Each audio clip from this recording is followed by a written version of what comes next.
I think one of the things that human beings don't want to feel in this world is alone. And so when you're struggling through something emotionally, to know that there's someone else out there who obviously has experienced it differently than you, but similar in ways, it's nice to feel that connection with people.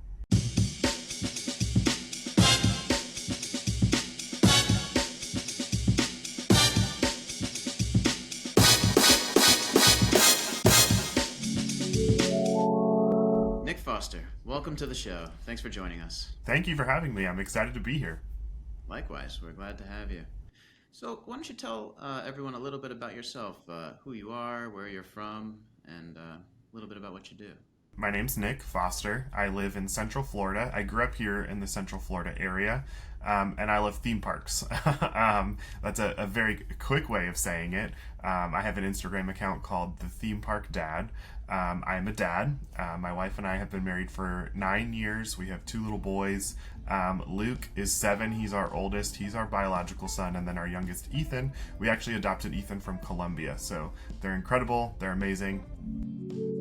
You're the theme park dad on social media. What inspired you to start your social media page for as the theme park dad? So I grew up going to all of the theme parks here in Central Florida. I grew up going to Walt Disney World. I grew up going to Universal and Busch Gardens. It was kind of one of the forms of entertainment of my childhood. It's one of the blessings and perks of living in Central Florida. And so I've always gone. I've always had a blast going. And in going for so long, you learn a lot of tips. You learn a lot of different ways to do the parks, to experience them. And so a friend of mine started an Instagram account, and I watched her account sort of just take off and just get the opportunity to interact with this whole community online that also loves theme parks, specifically Walt Disney World. And I was like, I want to be a part of that community. I want to find people who appreciate the parks as much as I do. And so I started my Instagram account, started getting the opportunity to interact with a lot of people who were just as passionate about theme parks as I was. And then it just became this fun thing to do, to take people along on our adventures as a family. We go pretty often. We have passes to a lot of the parks, and so it became a fun thing to do. And also specifically just to share it from a dad's perspective. There's the community is very diverse. There's a lot of people from all sorts of different backgrounds, but there's really not a lot of dads within the community, and so it became a fun thing for me to do, specifically just to show a dad enjoying the theme park experience and getting to bond with his family. And This is all-time high moment for society, that you can just use social media for such an incredible lifestyle and career. So thank you for sharing that. What are some lessons, some important lessons that you've learned since starting your work as a content creator? I'm a pretty authentic person. Like, what you see is what you get. Who I am in any aspect, whether I'm at work or at the theme parks. I work full time alongside of my time at the theme parks and doing the influencing life. But so regardless of where I'm at, it's a what you see is what you get kind of moment. And so realizing and recognizing that authenticity on the internet is so critical and so important. It's really just kind of driven that lesson in for me, and just kind of showing people, like, there's positive moments, and obviously it's like a highlight reel, so everyone's going to see little glimpses of our adventures in the park and think that everything's happy-go-lucky all the time, when reality, there's moments where one kid is melting down and the other is over it. And so I think authenticity is key. I think that's one lesson that just continues to be driven into my brain, and I remind myself of that often, is that not everybody needs to see the highlight reel. They appreciate just your authenticity, and people connect with that when they feel like you're being genuine and real. That's what connects with people, and it's been cool to see that for myself, and then also just getting to interact with some of the other people that are part of the community as far as influencing goes. Getting to know them outside of what content they push to the internet, and realizing that they are super authentic and real as well. So Absolutely. And it's nice to see social media as a community starting to do a bit more than that instead of leading like these perfect lives. Right. I think people are finally breaking into that, and I personally agree. I mean, it can't be all perfection, all perfection all the time. It just No, can't. it never is. No, of course not. So I'm wondering, but also, trying to keep that authentic balance and private life with family, or I'm just kind of wondering, like, for your personal situation, what is it like to have, like, what is it like to have private family life, but also maintain that authenticity, and keep your audience interested in learning more about who you really are? How do you find the balance between, like, what to share on and offline? Yeah, it's not always easy to create that balance, for sure. I mean, I there's suspect not. yeah, no, I mean, it also, I think, boils down to certain people's personalities. My personality type is, I'm an open book. I'm like, I meet strangers on the bus from one park to another, and I'm sharing my life story with them. That's just the type of person that I am. I literally never meet a stranger. I'm very outgoing, extrovert through and through. My wife is not like that. My wife is more private. She's more introverted. And so just balancing that in and of itself, learning to navigate, like, what are we comfortable with sharing? What are we like, yeah, no, we'll keep this to ourselves. I think also prioritizing family over sharing on social media when I am at the parks. We love the theme parks before we love my Instagram account. I started the Instagram account because of my love for the theme park. So not losing that is something that is very important to me. So there's times where we do visit the parks and I don't share anything about it. There's times where we go just to enjoy our time together. So I don't think that it's like there's been a moment where it's been like, aha, this is how we do it. I think it's just ever evolving and learning, and it's something that I think about often with my kids as they grow older, navigating what they feel comfortable with sharing and what they don't. They are starting to enter into an age where they have strong opinions about things. And so if they're ever like, I don't want to be in a picture, or I don't want to be filmed right now, then being respectful of that and recognizing that they are a whole human being. That's definitely an interesting conversation too, and just something to navigate as well. But it's a balance. And that balance is always changing, I think.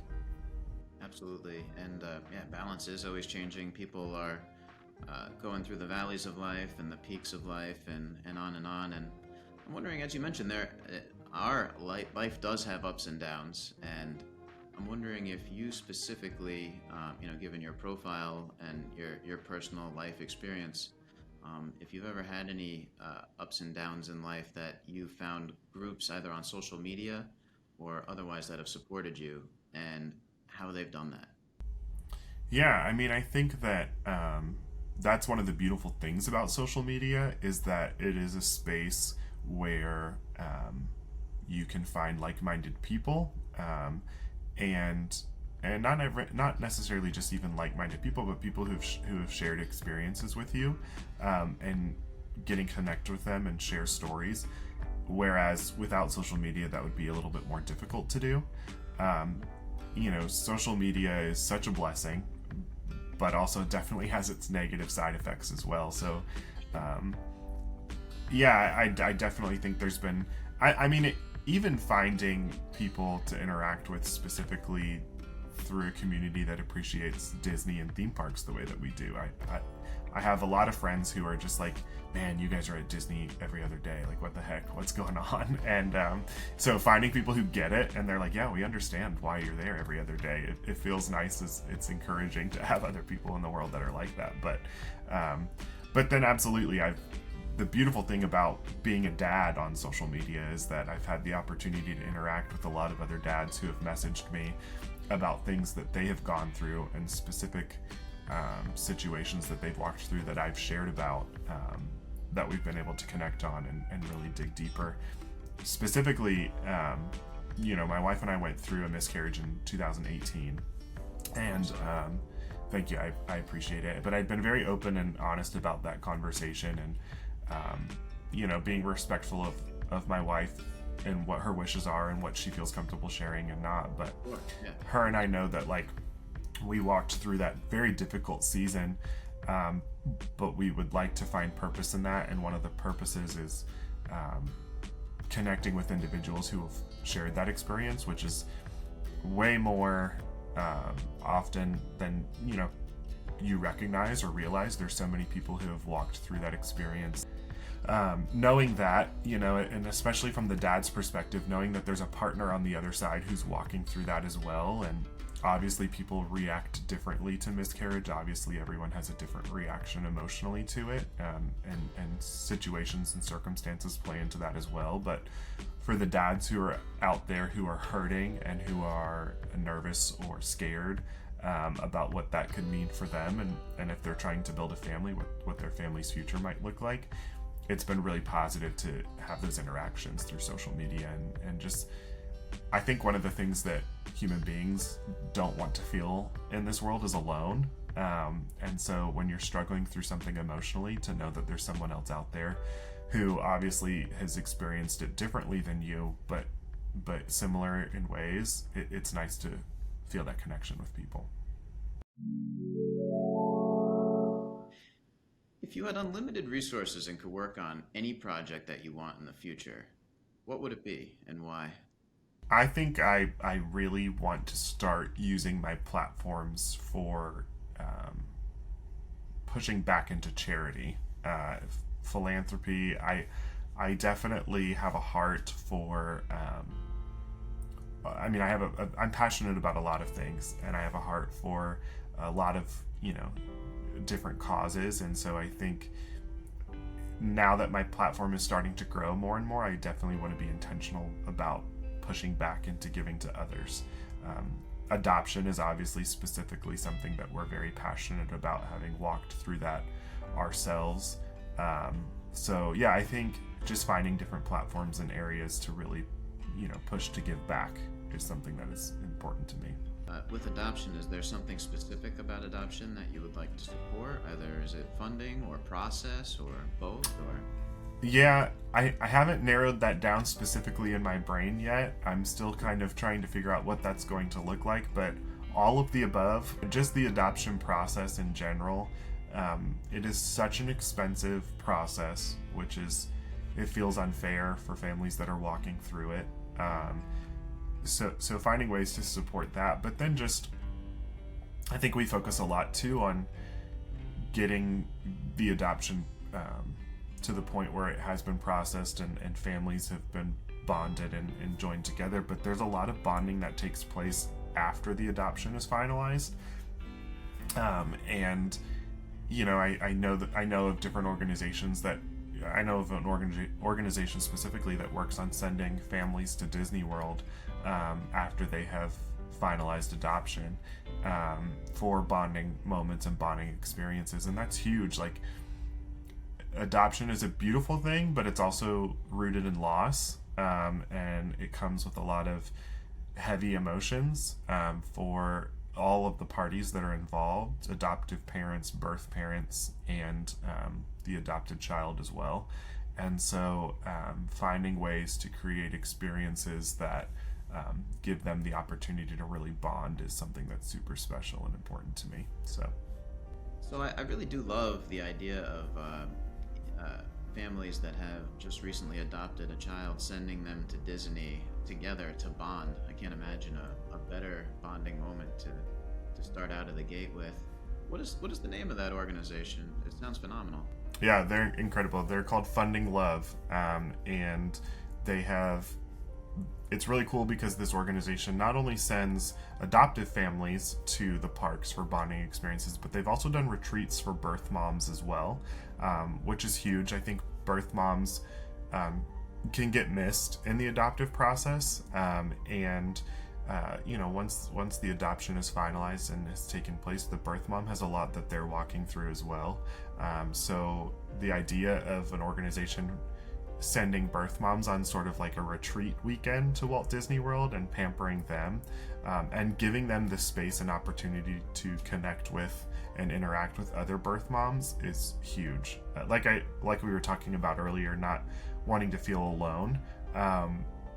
birth moms being able to connect in that respect and have other women who are walking through what they are walking through is huge, and it's critical. We got to go to a fundraising event recently for them, and they had families that had gone on these trips, and some of the birth moms as well, and you could tell that these women were so bonded with one another because of the trip that they got to take together to Walt Disney World. And they come from different backgrounds and walks of life, and it's just really cool. It was super special to see. So Nick, I can't thank you enough. I mean, this was an incredible chat, a lot of different pieces of wisdom that people can use and apply to their own lives. And thank you so much for sharing so much about your life and being so vulnerable with us, and really appreciate it. Thanks so much for coming on the show. Absolutely. Thank you guys for having me here and listening, and I appreciate it. Thank you. We'll have to see you in Disney one of these days. I'm always there. Awesome.